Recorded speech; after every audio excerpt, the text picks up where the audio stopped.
జబ్బుగా ఉండి ఇప్పుడు ఈ పని చేయకపోతే ఏమ్మా లేమ్మా పడుకుంది కానీ ఎంతసేపు పడుకునే ఉన్నానమ్మా పాపం ఆ పక్కింటి లక్ష్మి జాకెట్లు ఉండిపోతే కుట్టిద్దామని మెల్లిగా ఎప్పుడు అలా కూర్చున్నా అమ్మా అమ్మా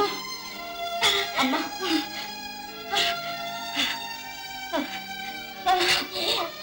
అమ్మా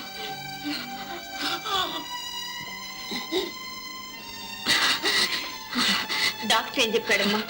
నిన్నే పని చేయొద్దని చెప్పలేదు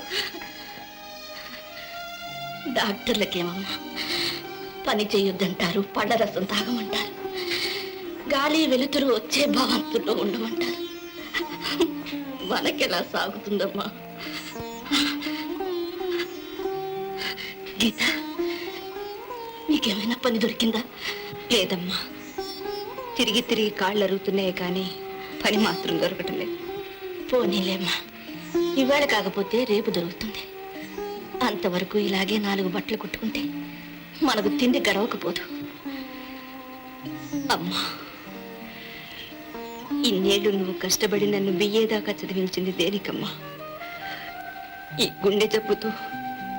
ఇంకా నువ్వే కష్టపడి పోషించాల్సి వస్తే ఈ చదువు ఎందుకు నేనెందుకమ్మా గీత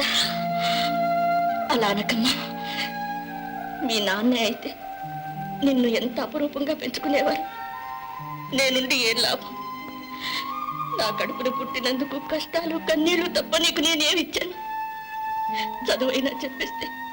నీ పొట్ట నువ్వు పోసుకుంటావనుకున్నాను ఆ భగవంతుడు నా ఆశ కూడా నెరవేర్చడం లేదు మనం పేదవాళ్ళం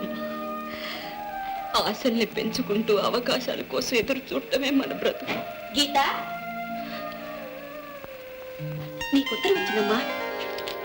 పోస్ట్ మ్యాన్ పొరపాటున మా ఇంట్లో వేసిపోయాడు పిన్ని ఒంట్లో ఎలా ఉంది బాగానే ఉందమ్మా అమ్మా నాకు ఉద్యోగానికి ఇంటర్వ్యూ వచ్చిందమ్మా నీకు ఉద్యోగం కూడా వస్తుందమ్మా నాకు తెలుసు ఆ భగవంతుడు తప్పకుండా నా మొరాలకిస్తాను అమ్మా నాకు ఈ ఉద్యోగాన్ని వచ్చిందంటే నీకు పళ్ళు పాలు మందులు అన్నీ తెచ్చేస్తాను నీకు నిమిషాలు నేను ఆరోగ్యం తెప్పించేస్తాను నేను నీ కుట్టు పని చేయనిస్తానేమో చూడు కాలు కింద పెట్టనిస్తానేమో చూడు వయోజన విద్యకు చందా 5,000 నో స్టాప్ ఇట్ ఈ చదువుల వల్ల సమ్మెలు తప్ప దేశానికి లాభం ఏం లేదు క్యాన్సిల్